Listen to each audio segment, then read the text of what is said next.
All right, today we're going to be adding improper fractions. So we have an improper fraction of 38 over 6 plus 46 over 6.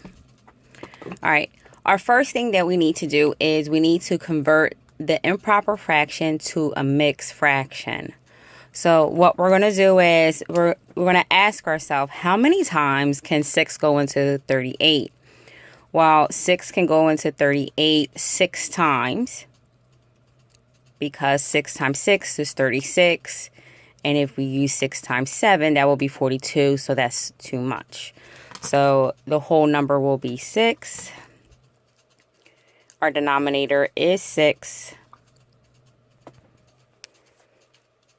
All right, so 6 times 6 is 36. And what's the difference between 36 and 38? And that will be 2. All right, the same thing that we need to do for 46 over 6. We need to ask ourselves, how many times does 6 go into 46? Well, 6 times 7 is 42, and 6 times 8 is 48. So we have to use 6 times 7. Write our denominator 6. So 6 times 7 is 42. 42 minus 46 gives us 4. All right, so we basically had to convert the improper fraction to a mixed number. Now we can go ahead and solve. So let's go ahead and rewrite the problem right here. And we're going to say 6 and 2 6. 2 6, yes. Plus 7 and 4 6. Perfect. All right, so our denominators are alike, so that makes it even easier, because if it was unlike, then we would have to take one extra step. So let's just go ahead and move forward with the solving. So what we first do is we're going to solve the whole number. Well, I should say we're going to add the whole number. Let me take that back. So 7 plus 6 is 13.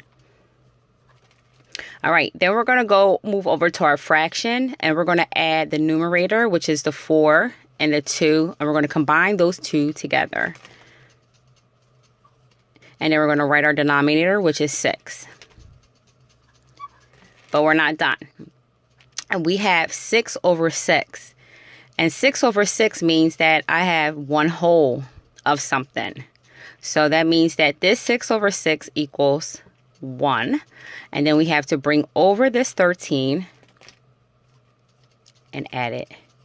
So our answer for this problem is 14.